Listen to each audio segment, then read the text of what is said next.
Hi. Last 2 வீடியோஸில் எப்படி measurement எடுத்து கிளாத்தை கட் பண்ணுறதுன்னு பார்த்தோம். இப்போ இந்த வீடியோவில் எப்படி குர்தா ஸ்டிச் பண்ணுறதுன்னு பார்க்கலாம். ஃபஸ்ட்டு ஃப்ரண்ட் நெக் ஸ்டிச் பண்ணலாம். அதுக்கு கேன்வஸ் எடுத்து இந்த மாதிரி ஃபோல்ட் பண்ணிவிட்டு நெக்கோட வித் 2.5 வச்சுருந்தோம் இல்லையா, அதை மார்க் பண்ணிக்கோங்க. நெக்கோட லென்த் நம்ம வந்து இப்போது 8 வைக்கிறோம். மார்க் பண்ணி ஒரு பாக்ஸ் போடுங்க. அப்புறம் வி ஷேப்பை வந்து வரைஞ்சிக்கோங்க இந்த மாதிரி. இப்போ நம்ம ஒரு வி ஷேப் வரைஞ்சோம் இல்லையா, அது பக்கத்துலேயே 1 இன்ச் டிஸ்டன்ஸில் இன்னொரு லைன் போட்டு அதை அழகாக கட் பண்ணி எடுத்துருங்க. இந்த மாதிரி உங்களுக்கு ஒரு வி ஷேப் கேன்வாஸ் வந்து கிடச்சிரும். இதை நம்ம கிளாத்தில் அட்டாச் பண்ண போகிறோம். இப்போ நம்மக்கிட்ட இருக்க பேலன்ஸ் கிளாத்தில் ஒரு ஸ்கொயர் கட் பண்ணிக்கோங்க. அதில் இதோட கம் சைடை வந்து ப்ளேஸ் பண்ணி நல்லா அயன் பண்ணி ஸ்டிக் பண்ணிக்கோங்க.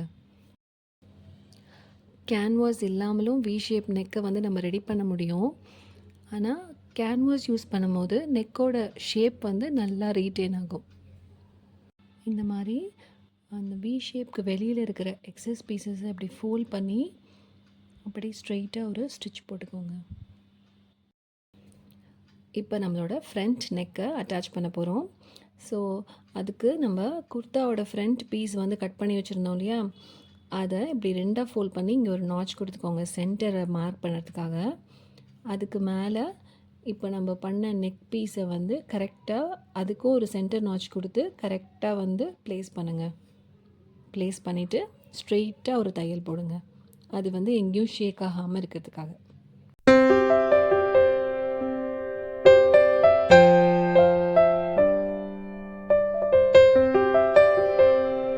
இப்போ ஸ்ட்ரெயிட் லைன் ஸ்டிச் பண்ணதுக்கப்புறம் கேன்வாஸில் படாமல் அப்படியே கேன்வாஸை ஒட்டி அந்த வி ஷேப்பை ஸ்லோவாக ஸ்டிச் பண்ணிக்கோங்க.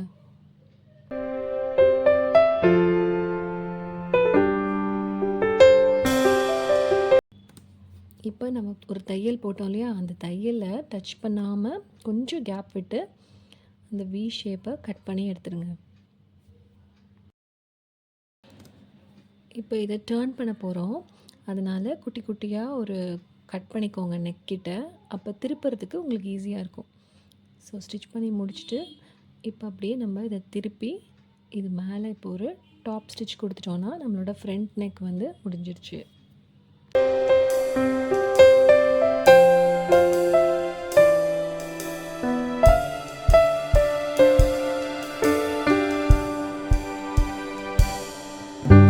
இப்போ கேன்வாஸ் இல்லாமல் நம்ம பேக் நெக்கை வந்து ஸ்டிச் பண்ணலாம். அதுக்கு இந்த மாதிரி ஒரு கிளாத் எடுத்து ஃபோல்ட் பண்ணிக்கோங்க. நெக்கோட வித் 2.5, நான் பேக் நெக்கோட ஹைட் வந்து 4 வைக்கிறேன். உங்களுக்கு எவ்வளோ வேணுமோ நீங்கள் ஹைட் வச்சுக்கலாம். ஒரு பாக்ஸ் போட்டுட்டு யூ ஷேப்பை வந்து அப்படியே வரைஞ்சிருங்க. வரைஞ்சிட்டு நீங்கள் வரைஞ்ச ஷேப்பை அழகாக அப்படியே வெட்டி ரிமூவ் பண்ணிவிடுங்க. இப்போ இதை ஓப்பன் பண்ணி நம்மளோட பேக் பீஸ் இருக்கு இல்லையா, குர்தாவில் கட் பண்ணோம்ல, அதில் கரெக்டாக ப்ளேஸ் பண்ணுங்கள். சென்டரை மார்க் பண்ணி ப்ளேஸ் பண்ணிவிட்டு நம்ம அப்படியே வந்து அந்த யூ ஷேப்பில் ஒரு 1/4 இன்ச்சுக்கு அப்படியே ரவுண்டாக வந்து அந்த நெக்கை வந்து ஃபினிஷ் பண்ண போகிறோம். ஸோ நீங்கள் வந்து அந்த நெக் பீஸை வந்து ஃபேப்ரிக்கில் ஃபேஸ் பண்ணும்போது நல்ல பக்கம் வந்து மீட் ஆகிற மாதிரி வைக்கணும். இந்த ஃபேப்ரிக் வந்து மூவ் ஆகாமல் இருக்கிறதுக்காக நான் பின்ஸ் போட்டுக்கிறேன். இப்போ அப்படியே அந்த யூ ஷேப்பில் ஒரு 1/2 இன்ச் இல்லைனா ஒரு 1/4 இன்ச் டிஸ்டன்ஸில் நீட்டாக அந்த யூ ஷேப்பை ஸ்லோவாக ஸ்டிச் பண்ணிவிடுங்க. இப்போ நம்ம ஸ்டிச் பண்ணி முடிச்சிட்டோம். இப்போ எக்ஸஸை முன்னாடி பண்ண மாதிரி அழகாக கட் பண்ணி எடுத்துருங்க. கட் பண்ணும்போது நம்ம தையலில் கட் பண்ணிடக்கூடாது. குட்டி குட்டி நாட்சஸ் போட்டுக்கோங்க. அப்பையும் தையலில் கட் பண்ணிடாமல் போட்டுக்கோங்க. இப்போ இதே இன்வெர்ட் பண்ணுங்கள். இன்வெர்ட் பண்ணி வி நெக் பண்ண மாதிரியே தான் மேலே ஒரு டாப் ஸ்டிச் போட்டால் நம்மளோட பேக் நெக் வந்து ரெடி ஆயிடுச்சு. இப்போ நம்ம 2 பீஸையும் எடுத்து ஷோல்டர்ஸ் வந்து அட்டாச் பண்ண போகிறோம். நல்ல பக்கம் வந்து ரெண்டும் மீட் பண்ணுற மாதிரி ஒன்றுக்கு மேலே ஒன்று வச்சு ஷோல்டரில் கரெக்டாக ப்ளேஸ் பண்ணி 2 சைட் ஷோல்டரையும் நீங்கள் ஸ்டிச் பண்ணி எடுத்துருங்க.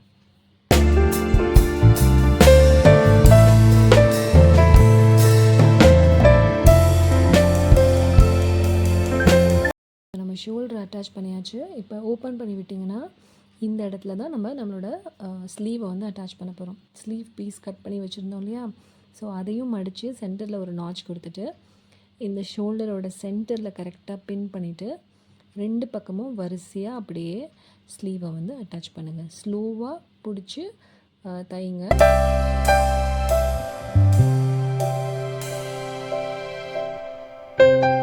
ரெண்டு சைடும் அதே மாதிரி ஸ்டிச் பண்ணதுக்கப்புறம் நம்மளோட ஸ்லீவோட கீழே இருக்கிற பகுதியை இந்த மாதிரி மடித்து தைங்க.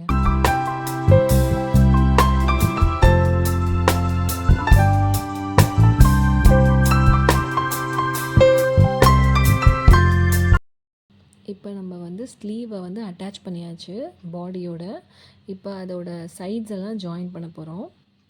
சைட் ஜாயின் பண்ணுறதுக்கு இந்த மாதிரி மடித்து போட்டுக்கோங்க, இன்வெர்ட் பண்ணிவிட்டு. இப்போ நம்ம ஒரு மெஷர்மெண்ட் எடுத்தோம்ல, ஒரிஜினல் மெஷர்மெண்ட், அப்புறம் இது வந்து ஸ்டிச்சிங் அலவன்ஸோட. ஒரிஜினல் மெஷர்மெண்ட்டை யூஸ் பண்ணி கரெக்டாக மார்க் பண்ணுங்கள். அதான் நம்மளோட பர்ஃபெக்ட் சைஸாக இருக்கும். உங்களோட ஹேண்ட் என்ன சைஸ் இருந்துச்சு, ஆர்ம் வந்து 8 வச்சோம், செஸ்ட் வந்து ஸ்டிச்சிங் அலவன்ஸ் இல்லாமல் என்ன வச்சோமோ அதெல்லாம் நீங்கள் கரெக்டாக மார்க் பண்ணுங்கள்.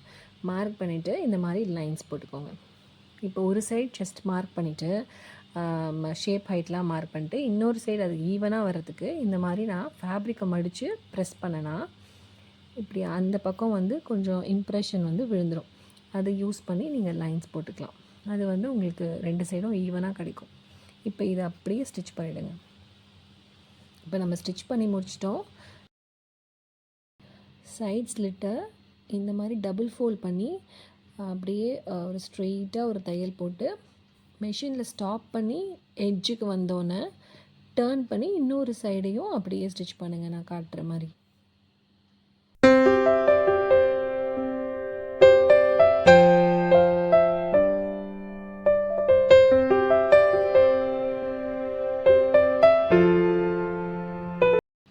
ஸோ இந்த மாதிரி 2 பக்கமும் சைட் ஸ்லிட் தைச்சதுக்கப்புறமா கீழே பாட்டமை வந்து 2 ஃபோல்ட் பண்ணி மடித்து தைச்சிருங்க பாட்டமை. அவ்வளோதான், நம்மளோட குர்தா ரொம்ப சிம்பிளாக சீக்கிரம் ரெடி ஆயிடுச்சு. இந்த குர்தா ஸ்டிச்சிங் வீடியோவில் உங்களுக்கு ஏதாவது டவுட் இருந்தால் கமெண்ட்ஸில் கேளுங்க. நான் என்னோடய நெக்ஸ்ட் வீடியோவில் இன்னும் கிளியராக எக்ஸ்பிளைன் பண்ணுறேன். தேங்க்யூ.